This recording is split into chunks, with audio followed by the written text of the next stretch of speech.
Hello students, good morning. कैसे हो आप लोग? स्टार्ट करते हैं आज का लेक्चर। ओके। आज के लेक्चर में हम देखने वाले हैं हाउ आर्म प्रोसेसर जो है हमारा, आर्म प्रोसेसर बेस्ड जो हमारा कंट्रोलर है LPC 2148, उससे हम PWM कैसे जनरेट करते हैं।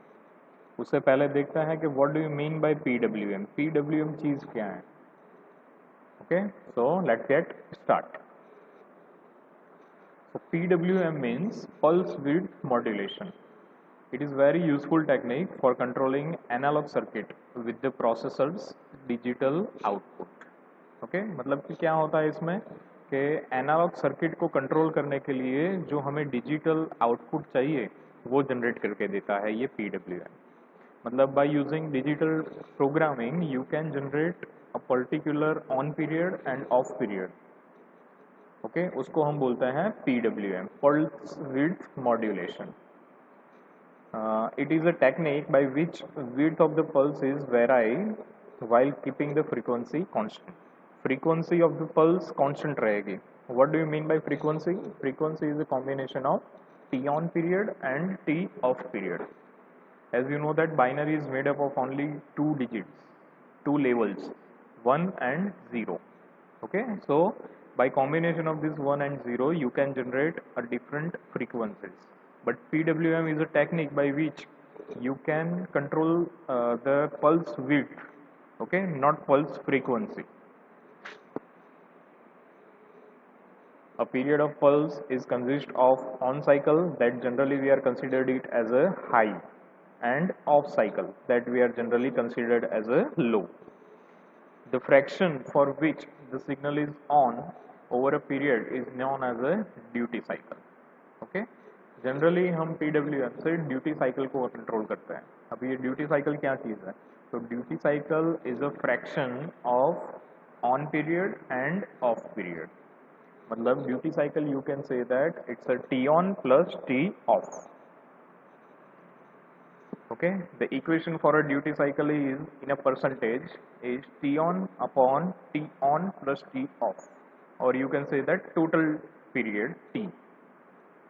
Okay, on period upon total period multiply by 100, that you can have a fraction of duty cycle. Clear about this? Okay, how can you calculate the duty cycle? So let we consider a pulse with a period of 10 milliseconds, which remains on for 2 milliseconds and remains off for 8 millisecond. Total period है हमारा 10 millisecond, जिसमें से हमें high level logic 1 consider करना है for 2 millisecond of time, and for remaining 8 millisecond of time we have to considered a logic 0, or you can say that off period. तो duty cycle कैसे consider होगा, कैसे calculate होगा? तो आगे हमने जैसे इक्वेशन देखा, duty cycle is T on upon T on plus T of, मतलब टी टोटल मल्टीप्लाई बाय 100। तो यहाँ पे आपका ऑन पीरियड है 2 मिलीसेकंड और टी टोटल आपका हो जाएगा 2 millisecond plus 8 millisecond, that is 10 millisecond. तो 2 millisecond upon 10 millisecond multiply by 100, that is 20%। तो ये पल्स का ये फ्रीक्वेंसी आप बोल सकते हो कि 20% ऑफ ड्यूटी साइकिल है। एज अ फिगर आप देखोगे तो आपको नेक्स्ट स्लाइड में हम देखेंगे कि 20% ड्यूटी साइकिल मतलब क्या, 50% ड्यूटी साइकिल मतलब क्या। Okay, now next is through PWM technique we can control the power delivered to the load by using on off signal. Actually on period जो है तब हमारा एक डिजिटल सर्किट हम डिज़ाइन करते हैं जिसमें ऑन पीरियड के लिए पावर डिलीवर्ड होता है और जितना ऑफ पीरियड रहता है उतने के लिए पावर ऑफ रहता है। ऐसा जनरली होता है फॉर अ डिजिटल सर्किट्स। तो 2 मिलीसेकंड के लिए पावर सर्किट को मिलेगा और 8 मिलीसेकंड के लिए वो सर्किट ऑफ रहेगी। अगेन 2 मिलीसेकंड के लिए मिलेगा, 8 मिलीसेकंड के लिए वो ऑफ रहेगी। तो इस तरह से आप किसी एनालॉग सर्किट को कंट्रोल कर सकते हो। आपने ऐसी डिजिटल सर्किट बनाई है और you can say that timer, PWM technique generally is related with the timer. तो आपने एक टाइमर ही डिज़ाइन किया है कि जो एनालॉग सर्किट को 2 मिलीसेकंड के लिए ऑन रखेगा और 8 मिलीसेकंड के लिए ऑफ रखेगा। ठीक है, समझ में आ गया? Okay. Pulse width modulated signals with different duty cycle is somewhat like this. यहाँ पे आपको क्या दिखाई दे रहा है? अलग अलग 4 ड्यूटी साइकिल्स हमने यहाँ पे फॉलो किए हैं। ठीक है, first one is having a 50% duty cycle, कि जिसमें से ऑन पीरियड है 50% का और ऑफ पीरियड है 50% का। ठीक है, माई total period is made up of T on plus T of.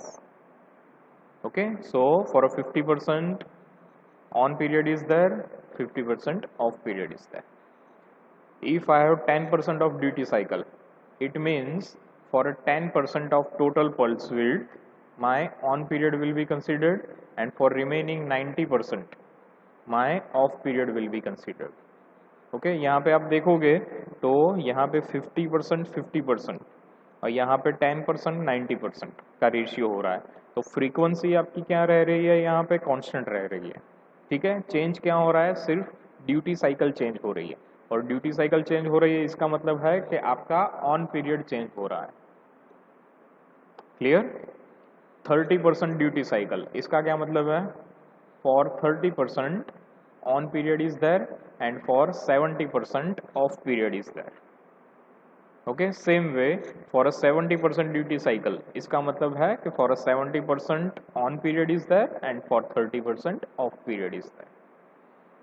Clear everyone? तो ये है differentiation of duty cycle.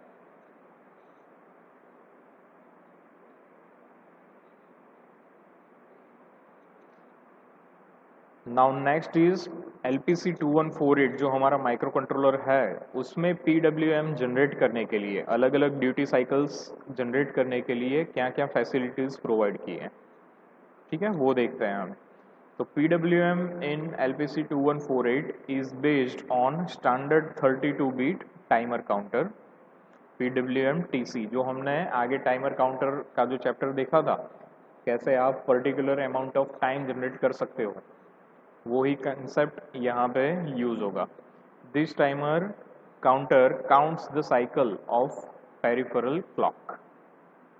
Okay, तो पी क्लॉक जो पेरिफेरल की इंटरनल क्लॉक होती है वही यहाँ पे यूज होगी।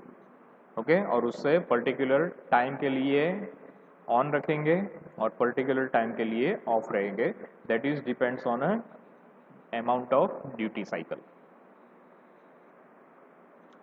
Also we can scale the timer counter, that is close count, using 32-bit PWM pre-scale register.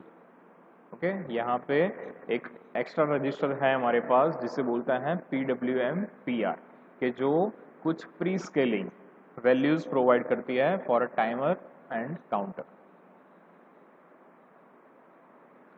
LPC 2148 has a 7 PWM match registers।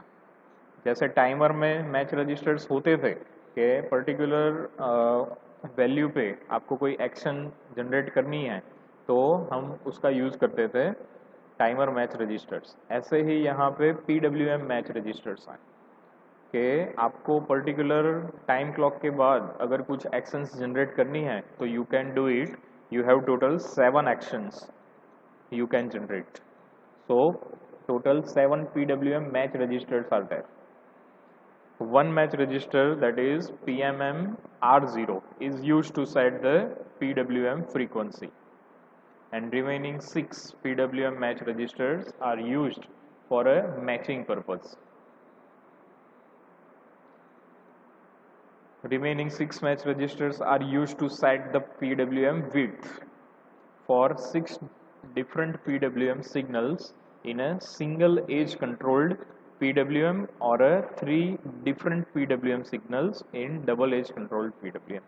Generally दो मोड में यूज होता है, PWM single age controlled and PWM double age control। तो ये single as control में 6 के 6 registers अलग अलग फ्रीक्वेंसी या ड्यूटी साइकिल जनरेट के लिए यूज होंगे. Okay, and remaining in a double edge control they can be used simultaneously. Clear? Whenever PWM timer counter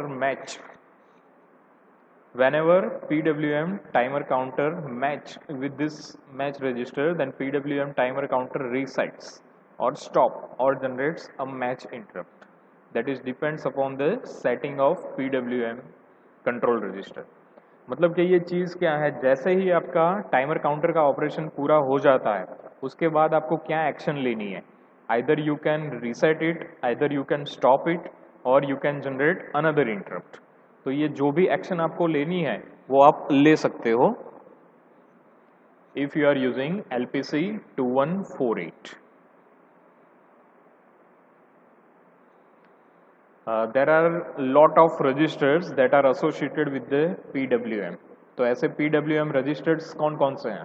तो first register is PWM IR, that is PWM interrupt register.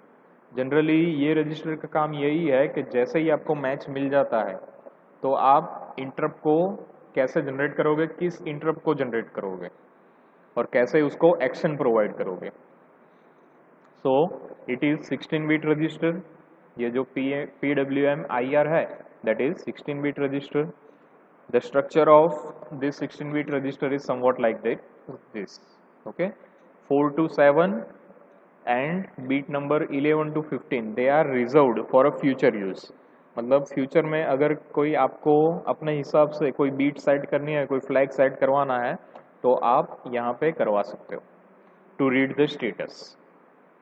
ठीक है, उसी तरह से अलग अलग बीट्स हैं जिसका हम 1 by 1 देखेंगे कि क्या उसका यूज हो रहा है.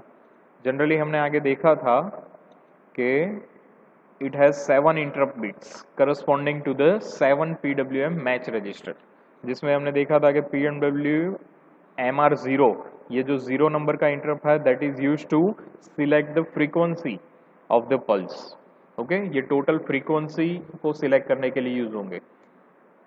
कीप इन माइंड दैट कि हमारा PWM से जो जनरेट हो रहा है वो फ्रीक्वेंसी कभी चेंज नहीं होगी.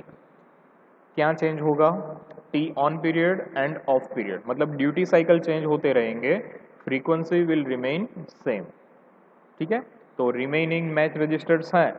रिमेनिंग मैच मतलब 1 2 3 एंड 8 9 10, ये जो है bits they are representing 6 different interrupts.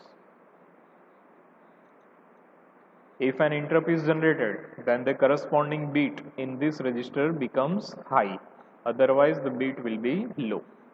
जैसे ही कोई interrupt generate होगा उसके according particular जो beat है वो high हो जाएगी. ओके, और otherwise 0 will be there, otherwise वो low रहेगी. ये ऑटो सेट होगा, मतलब कि अगर कोई एक्शन लेनी है, ऑटोमेटिक इंटरप्ट इनेबल होता है तो यहाँ पे आपको स्टेटस दिखाएगा. इसे आप बोल सकते हो status register, PWM status register. Writing a 1 to a bit of this registers clears that interrupt. अगर आपको किसी इंटरप्ट को क्लियर करना है, जनरली क्या होता है कि पर्टिकुलर बीट को क्लियर करते हैं तो वो एक्शन रीसेट हो जाती है, क्लियर हो जाती है. लेकिन यहाँ पे ऐसा नहीं है. अगर आपको ये 6 इंटरप्ट में से किसी एक इंटरप्ट को डिसेबल करना है तो आपको क्या करना पड़ेगा? You can write a 1 to that bit. मतलब कि अगर मुझे 4th नंबर के इंटरप्ट को डिसेबल करना है तो बीट नंबर 8 पे मैं डाल दूंगा 1. ठीक है, तो 4 नंबर का जो इंटरप्ट है वो डिसेबल हो जाएगा. Writing 0 has no effect. Okay, ये रीड राइट रजिस्टर है, मतलब अगर आप सिर्फ रीड करोगे तो ये स्टेटस रजिस्टर का जैसे काम करेगा. अगर आप 1 लिखते हो तो वो पर्टिकुलर इंटरप्ट डिसेबल हो जाएगा. ठीक है, 0 जब आप लिखते हो it means there is no any effect.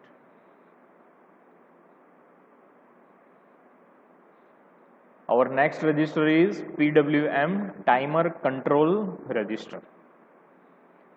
It is 8-bit register. The structure of PWM TCR is somewhat like this. ये टाइमर कंट्रोल रजिस्टर है। टाइमर का यूज हम पीडब्ल्यूएम में इसलिए करते हैं ताकि हम ड्यूटी साइकिल को कंट्रोल कर सकें। ठीक है। बीट ज़ीरो, यहाँ पे bit zero, bit one, bit three, ये जनरली 3 बीट्स काम आती है, बाकी के बीट्स हैं वो रिजर्व्ड है। ठीक है, only 3 bits are considered, 5 bits are reserved. Bit zero का क्या मतलब है? It's a counter enable bit. When you are writing 1 to this bit, PWM timer counter and prescale counter are enabled.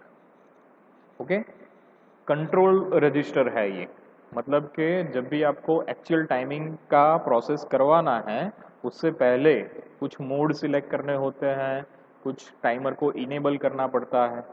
ठीक है, तो ये सब कंट्रोलिंग की जो प्रोसेस है that is done by PWM TCR। तो मतलब 0 नंबर की बीट जब आप 1 करते हो तो उसका मतलब होता है कि PWM जो टाइमर काउंटर है वो इनेबल हो जाएगा। ओके, अगर वो बीट 0 है तो मतलब कि counter will be disable. Clear, समझ में आ गया? सेकंड बीट जो है that is counter reset bit. उसका मतलब है कि जब आप लॉजिक 1 राइट करते हो उसमें, तो उसका मतलब हो जाता है कि counter will B reset. PWM timer counter and PWM prescale counter are synchronously reset on a next positive edge of P clock। जो इंटरनल पेरिफेरल की क्लॉक है, जैसे ही नेक्स्ट पॉजिटिव एज आएगी तो वो टाइम पे हमारा जो काउंटर है वो रीसेट हो जाएगा। काउंटर जनरली आप प्रोसेस जानते ही हो कि क्या है, कि एक्चुअली काउंटर मतलब कोई एक पल्स पे आप काउंटिंग स्टार्ट करते हो और फिर जितनी पल्स आती जाएगी यू आर इंक्रीमेंट और decrement for some values. Okay, तो जितना काउंट हुआ है उसको अगर रीसेट करना है तो आपको ये बीट को 1 करना पड़ेगा। ओके, ये बीट को अगर 0 करते हो तो एज अ नॉर्मल काउंटर के जैसे वो काम करेगी। ठीक है, next is bit 3 that is PWM enable bit. तो इसका क्या मतलब है? तो this bit always needs to be 1 for PWM operation, otherwise PWM will operate as a normal timer। Okay, अगर आपको PWM के जैसे ऑपरेट करवाना है तो वो टाइम पे आपको क्या करना पड़ेगा? ये PWM इनेबल को मस्ट 1 करना पड़ेगा। ठीक है, अगर ये 1 नहीं करोगे तो PWM का ऑपरेशन ही डिसेबल हो जाएगा। ठीक है, तो 1 is must to enable the PWM operation. When you are writing 1, PWM mode is enabled and shadow registers are operate along with the match register. Okay, a writing to a match register will have no effect such as corresponding PWM LER। मतलब कि PWM जो match registers हैं हमारे, उनको अगर enable करना है हमें तो ये बीट को 1 करना कंपलसरी है। ओके, समझ में आ गया आप लोगों को?